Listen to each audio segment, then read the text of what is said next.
बहुत पुरानी बात है, हिमालय में प्रसिद्ध मानस नाम की एक झील थी। वहां पर कई पशु पक्षियों के साथ ही हंसों का एक झुंड भी रहता था। उनमें से दो हंस बहुत आकर्षक थे और दोनों ही देखने में एक जैसे थे। लेकिन उनमें से एक राजा था और दूसरा सेनापति। राजा का नाम था धृतराष्ट्र और सेनापति का नाम था सुमुखा। झील का नजारा बादलों के बीच में स्वर्ग जैसा प्रतीत होता था। उस समय झील और उसमें रहने वाले हंसों की प्रसिद्धि वहां आने जाने वाले पर्यटकों के साथ देश विदेश में फैल गई थी। वहां का गुणगान कई कवियों ने अपनी कविताओं में किया, जिससे प्रभावित होकर वाराणसी के राजा को वह नज़ारा देखने की इच्छा हुई।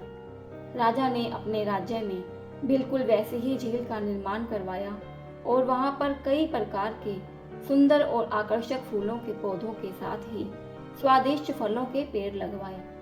साथ ही विभिन्न प्रजाति के पशु पक्षियों की देखभाल और उनकी सुरक्षा की व्यवस्था का आदेश भी दिया।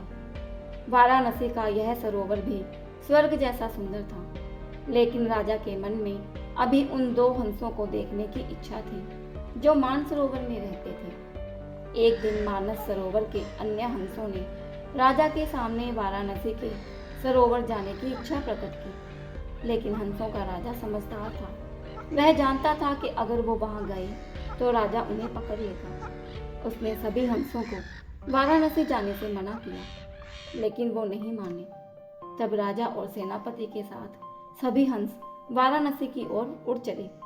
जैसे ही हंसों का झुंड उस झील में पहुंचा तो अन्य हंसों को छोड़कर प्रसिद्ध दो हंसों की शोभा देखते ही बनती थी। सोने की तरह चमकती उनकी चोंच, सोने की तरह ही नजर आते उनके पैर और बादलों से भी ज्यादा सफेद उनके पंख हर किसी को अपनी ओर आकर्षित कर रहे थे। हंसों के पहुंचने की खबर राजा को दी गई। उसने हंसों को पकड़ने की युक्ति सोची और एक रात जब सब सो गए तो उन हंसों को पकड़ने के लिए जाल बिछाया गया।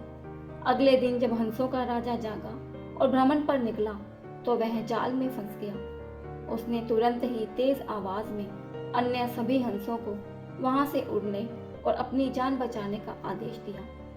अन्य सभी हंस तो उड़ गए, लेकिन उनका सेनापति सुमुखा अपने स्वामी को फंसा देखकर उसे बचाने के लिए वहीं रुक गया। इस बीच हंस को पकड़ने के लिए सैनिक वहां आ गया। उसने देखा कि हंसों का राजा जाल में फंसा हुआ है और दूसरा राजा उसको बचाने के लिए वहां खड़ा हुआ है।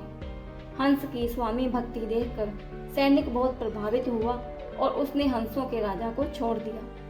हंसों का राजा समझदार होने के साथ साथ दूरदर्शी भी था। उसने सोचा कि अगर राजा को पता चलेगा कि सैनिक ने उसे छोड़ दिया है तो राजा इसे जरूर प्राण दंड देगा। तब उसने सैनिक से कहा कि आप हमें अपने राजा के पास ले चलें। यह सुनकर सैनिक उन्हें अपने साथ राज दरबार में ले गया। दोनों हंस सैनिक के कंधे पर बैठे थे। हंसों को सैनिक के कंधे पर बैठा देखकर हर कोई सोच में पड़ गया।